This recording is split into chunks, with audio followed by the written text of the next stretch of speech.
নমস্কার, আমার বাংলায় আরো খবর নিয়ে রয়েছি আমি অনিন্দিতা। বঙ্গোপসাগরে গভীর নিম্নচাপ, যার জেরে টানা বৃষ্টি হচ্ছে।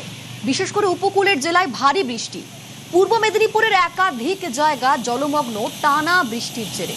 বিভিন্ন নদী ফুঁসছে এবং যার ফলে নদী পাড়ের বাসিন্দাদের নিরাপদ স্থানে সরিয়ে নিয়ে যাওয়া হয়েছে, ত্রাণ শিবিরে নিয়ে যাওয়া হয়েছে এবং উদ্ধার কাজ চলছে। তারই সঙ্গে ত্রাণ যাতে পৌঁছে যায় সেই পুরো বিষয়টি নজর রাখছে প্রশাসন।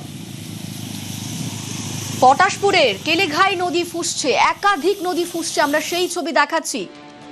বাগুই খাল, কেলেঘাই নদী একেবারে ফুঁসছে।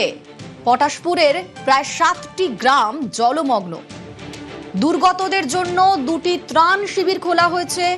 একাধিক জায়গায় বাঁধে ধস নেমেছে এবং কন্ট্রোল রুম চালু করেছে জেলা প্রশাসন।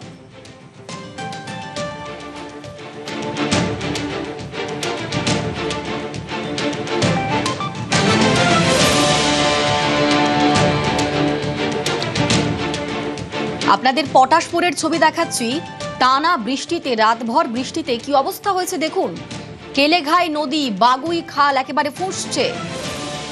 শুধুমাত্র পটাশপুরেরই প্রায় 7টা গ্রাম একেবারে জলমগ্ন হয়ে রয়েছে। দুর্গতদের জন্য 2টি ত্রাণ শিবির খোলা হয়েছে। নিরাপদ স্থানে অর্থাৎ ত্রাণ শিবিরে নিয়ে যাওয়া হয়েছে দুর্গতদের এবং একাধিক জায়গায় বাঁধে ধস নেমেছে। কন্ট্রোল রুম চালু করেছে জেলা প্রশাসন।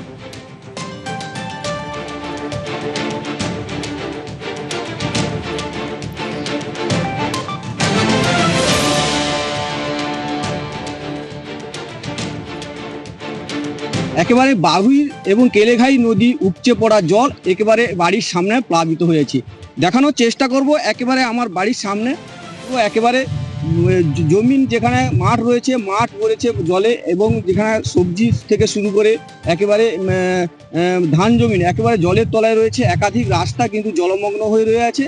বিশেষ করে বাগুই এবং কেলেঘাই নদী উপচে পড়া জলে বিশেষ করে পটাশপুর 1 নম্বর ব্লকের গোপালপুর এবং গোকুলপুর গ্রাম পঞ্চায়েত এলাকায় প্রায় 7-8টি গ্রাম জলমগ্ন হয়েছে, যেখানে প্লাবিত এলাকায় সেচ মন্ত্রী অরূপ দাস এবং এগরা মহকুমার শাসক এসে পরিদর্শন করেন এবং তাদের সঙ্গে ত্রাণ দেওয়ার ব্যবস্থাও করেন এবং ইতিমধ্যে এনডিআরএফের একটি দলও এসেছেন এবং তারা কিন্তু তৎপরতার সঙ্গে এলাকা কিন্তু নজরদারি রেখেছে। কেলেঘাইয়ের পাড়ে নদী বাঁধে যে আম গাছে রয়েছে, সেই আম গাছেতে একেবারে বস্তা দিয়ে কিন্তু নদী বাঁধার চেষ্টা চালাচ্ছেন সেচ দপ্তরের কর্মীরা। সব মিলে পটাশপুর এলাকায় জলে প্লাবিত হয়েছে একাধিক গ্রাম। তার জন্য কিন্তু এলাকায় রয়েছে সরকারি এবং প্রশাসনের পক্ষ থেকে নজরদারি।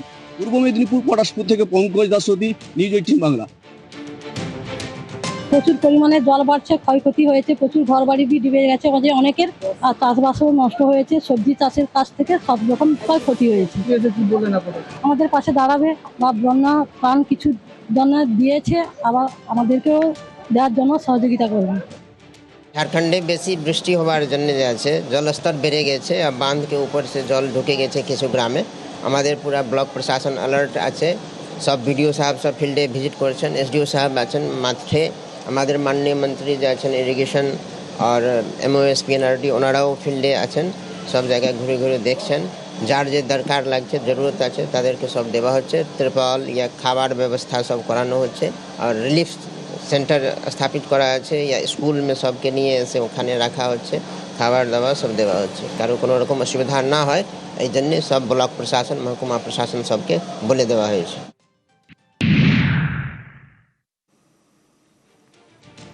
পটাশপুরে দুর্যোগে দুর্ভোগ সেই ছবি আপনাদের দেখাচ্ছিলাম এবং যেমনটা বলছিলাম যে এই সমস্ত এলাকায় কড়া নজর রেখেছে প্রশাসন।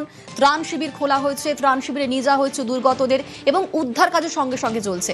আর প্লাবিত এলাকায় যান কাঁথির সাংসদ সৌমেন্দু অধিকারী।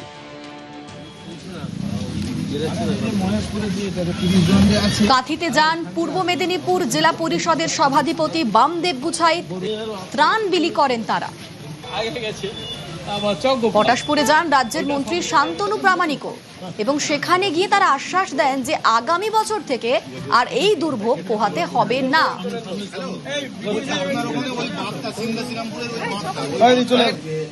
মানবিক সরকার, আমি বলে দিয়েছি আপনাদের সব রকম সহযোগিতা করবে, আপনাদের আর্থিক দিক থেকেও আমরা সহযোগিতা করব, এই আশ্বাস আপনাদের দিলাম।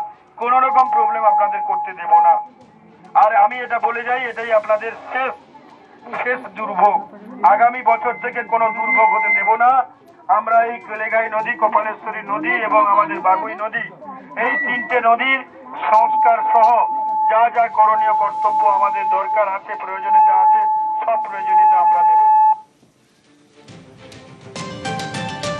এবার আপনাদের হলদিয়ার ছবি দেখাবো। রাতভর বৃষ্টি হচ্ছে হলদিয়াতেও, ফুলে ফেপে উঠেছে হলদি নদী, যার ফলে কি হয়েছে, বিভিন্ন এলাকা জলমগ্ন হয়েছে।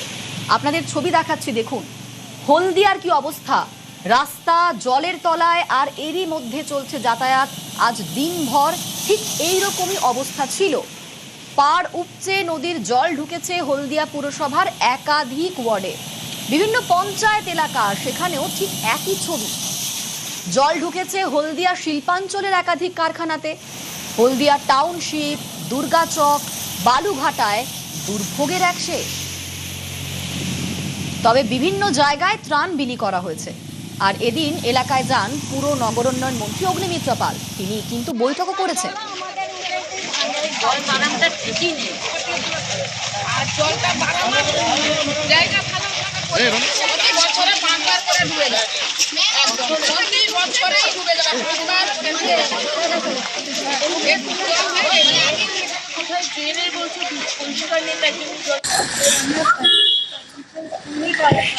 বলছিলেন তারপর গেলেন না।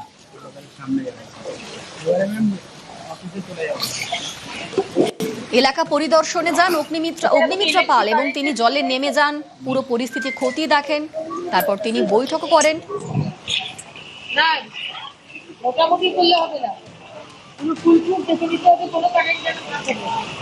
হলদিয়ার রাস্তাতেও জল, বাড়িতেও জল, ত্রাণ বিলি জেলা প্রশাসনের।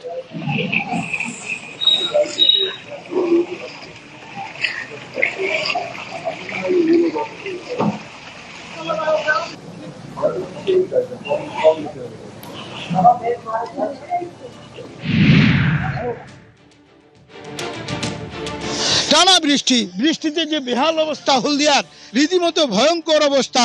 জল একেবারে দাঁড়িয়ে গেছে এবং গাড়ি যত দূরে দেখানো যাচ্ছে মানুষজনের যে কতটা অসুবিধে সেটা কিন্তু স্পষ্ট হচ্ছে। টানা বৃষ্টিতে নদীর জল বেড়ে ওঠা, হলদি নদীর জল, হুগলি নদীর জল, এভাবেই মানুষ কিন্তু দুর্ভোগে পড়েছেন। এই ছবি জানান দিচ্ছে শিল্প শহর হলদিয়ায় মানুষের দুর্ভোগ যে চরমে উঠেছে, সেটাই কিন্তু প্রমাণ দিচ্ছে। এবং রীতিমতো সমস্যার মধ্যে পড়েছেন মানুষ, এবং মাথায় বৃষ্টি, এদিকে পায়ের নিচে দেখা যাচ্ছে হাঁটু জল, কোথাও কোথাও কোমর পর্যন্ত জল। মানুষজন কিন্তু ঝুঁকি নিয়ে যাতায়াত করছেন। প্রশাসন ত্রাণ নিয়ে যাচ্ছেন এলাকায়, জানাচ্ছেন ওয়ার্ড প্রতিটি ওয়ার্ডের অবস্থা এরকমই দেখা যাচ্ছে। যত দূরে দেখা যাচ্ছে একেবারে জল। হলদিয়া থেকে ক্যামেরায় শুভেন্দু কামিলার সঙ্গে সুজিত ভৌমিক, নিউজ 18 বাংলা। ভারী বর্ষণের কারণে আজ প্রত্যেকটা জায়গায় প্লাবিত, আমরা রাস্তাঘাটে বেরোতে পারছি না। আর এর মূলত কারণ হচ্ছে বিভিন্ন জায়গায় অবৈধভাবে ফিশারি নির্মাণ করে ফেলেছে, যার জন্য কী হচ্ছে, আমাদের নিকাশি ব্যবস্থার সমস্যা, জল বেরোতে পারছে না। আমাদের এই পাড়াতে একটা সমস্যা, আমাদের ড্রেন নেই, ড্রেন না থাকার জন্যই আমাদের এই জলটা বেরোতে পারেনি। জল নিকাশি না করার জন্য জলটা জমে আছে চারিদিকে, খুবই সমস্যা হচ্ছে, দাঁড়ানো যাচ্ছে না, রান্না বান্না করা যাচ্ছে না। বিগত দিনে যিনি প্রতিনিধি ছিলেন জল নিকাশি ব্যবস্থা নিয়ে বিন্দুমাত্র চিন্তা ভাবনা করেননি। তার জন্য আজকে ওনাদের গাফিলতির জন্য আজকে কীভাবে মানুষকে ভোগান্তি হতে হচ্ছে। আজ মানুষের বাড়িতে জল, ঠিকমতো রান্নাবান্না হচ্ছে না, যাতায়াতের প্রবলেম। নতুন সরকারের তত্ত্বাবধানে যেখানে জল জমে আছে সেখানে মেশিন দিয়ে কাটানোর ব্যবস্থা করছে। তো সেক্ষেত্রে এই সরকার যদি আগের সরকার যদি এই ধরনের পদক্ষেপ নিত, আজকে হয়তো মানুষকে এইভাবে ভোগান্তির শিকার হতে হতো।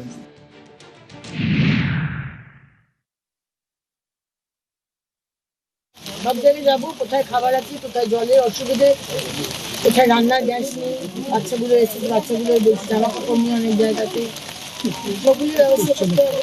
মাননীয় মুখ্যমন্ত্রী আমাদের পাঠিয়েছে এবং আমরা ডিজাস্টার ম্যানেজমেন্টের সাথে নৌকোর কম আছে, ইনসুলেটেড NDRF এর একটা টিম কাজ করছে। সিএম সাহেব বললেন যে আমাদের যারা ফিশারম্যান তাদের কাছ থেকে কিছু বোট নিয়ে ব্যবস্থা করতে, 10,000 তিরপল, এবং মাননীয় মুখ্যমন্ত্রী 1 কোটি টাকা আমাদের সরকার তরফ থেকে ডিজাস্টার ম্যানেজমেন্টকে দিয়ে দিয়েছেন। যাতে এখানকার মানুষের কোনো অসুবিধা না হয়, সব দিক থেকে যেন বাঁচে।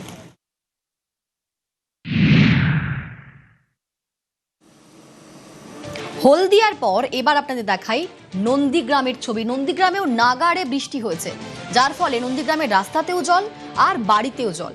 নন্দীগ্রামের 2 নম্বর ব্লক, সেখানে গাছ উপড়ে পড়ে গিয়েছে, ইলেকট্রিক পোস্ট ভেঙে গিয়েছে এবং অবশ্যই চাষের জমিতে জল ঢুকে ক্ষতিগ্রস্ত হয়েছে চাষের জমিও। দেখুন, নন্দীগ্রামের 2 নম্বর ব্লকের আমড়াতলায় গাছ উপড়ে পড়ে যায়, ইলেকট্রিক পোস্ট, সেই পোস্ট ভেঙে গিয়েছে। আর ভারী বৃষ্টিতে চাষের জমিতেও জল ঢুকে গিয়েছে।